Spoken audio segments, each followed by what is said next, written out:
Pasti kita semua punya atlet idola kan?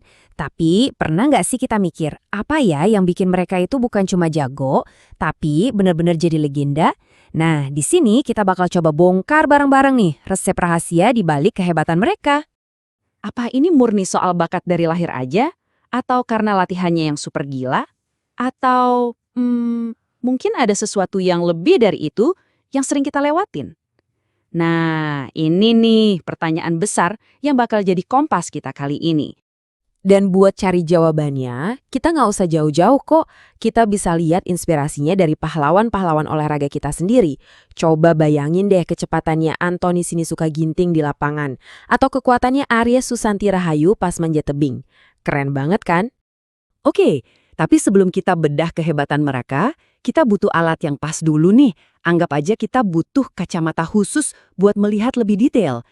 Kita harus paham dulu gimana caranya mengurai apa yang kita lihat jadi bagian-bagian yang lebih kecil dan jelas. Jadi, intinya kita bakal belajar cara mendeskripsikan seorang atlet. Tapi bukan deskripsi biasa ya. Bukan cuma bilang, dia cepat. Tapi secepat apa sih? Bukan cuma bilang, dia gigih. Tapi kegigihannya itu kayak gimana? Nah, ini cara kita buat ngelihat lebih dalam lagi. Kalau kita udah punya kemampuan ini, kita bisa loh ngebuka cerita di balik setiap atlet hebat. Soalnya kehebatan itu bukan cuma soal skor di papan kan, tapi ini soal narasi, soal kisah lengkap tentang siapa mereka sebenarnya. Sip, sekarang kita masuk ke bagian dagingnya nih. Ternyata ada loh semacam cetak biru atau kerangka simpel yang bisa kita pakai buat ngebongkar resep juara itu. Coba bayangin kita lagi bikin mind map. Kita ambil satu ide besar, yaitu kehebatan, terus kita pecah jadi bagian-bagian kecil yang lebih gampang dicerna. Dijamin, abis ini semua bakal jadi jauh lebih terang. Dan inilah dia, kerangkanya. Semua hal yang kelihatannya rumit itu, ternyata bisa kita sederhanain jadi cuma 4 pilar utama. 4 fondasi yang jadi penopang setiap atlet hebat. Yuk kita kupas satu-satu. Pilar yang pertama, pribadi. Nah, ini tuh soal modal dasar mereka. Bisa dari bawaan lahir, kayak fisik atau genetik, tapi juga hal-hal yang mereka bangun sendiri dari dalam, kayak mental yang sekuat baja atau nilai-nilai hidup yang mereka pegang teguh. Lanjut ke pilar kedua, yaitu rutinitas. Ini penting banget, soalnya jadi hebat itu kan bukan sulap ya. Itu hasil dari ribuan, bahkan puluhan ribu jam latihan. Pilar ini ngingetin kita soal kekuatan disiplin, soal kebiasaan-kebiasaan kecil tiap hari yang kalau dikumpulin, wah itu yang ngebangun jalan mereka ke puncak. Karena nggak ada juara yang lahir sendirian. Makanya ada pilar ketiga, sosial. Ini soal siapa aja yang ada di belakang mereka. Dukungan keluarga, pelatih, teman-teman, bahkan sampai tanggung jawab mereka ke masyarakat. Ini faktor yang sering nggak kelihatan, tapi perannya krusial banget. Dan yang terakhir, pilar keempat, tentu aja prestasi.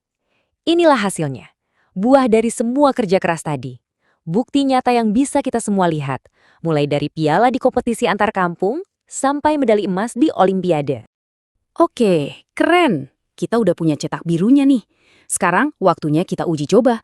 Gimana ya kalau kerangka ini kita pakai buat membaca salah satu atlet paling ikonik di dunia? Yap, siapa lagi kalau bukan Cristiano Ronaldo? Coba yuk kita pakai dia sebagai studi kasus.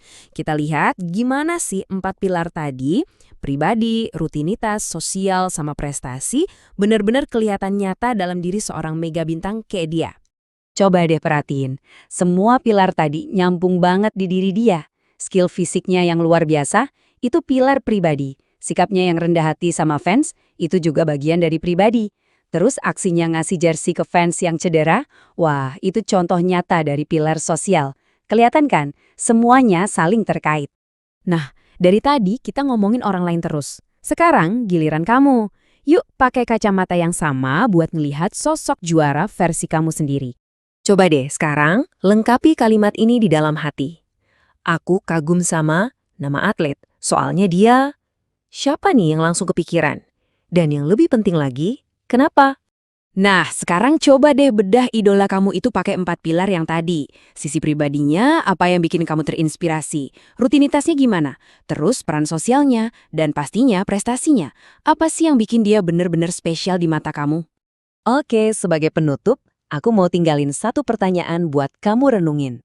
Coba lupain dulu deh soal medali sama piala. Pertanyaannya adalah, gimana caranya kisah perjuangan dan karakter juara versi kamu itu bisa jadi api semangat buat perjalanan hidupmu sendiri? Coba pikirin ya.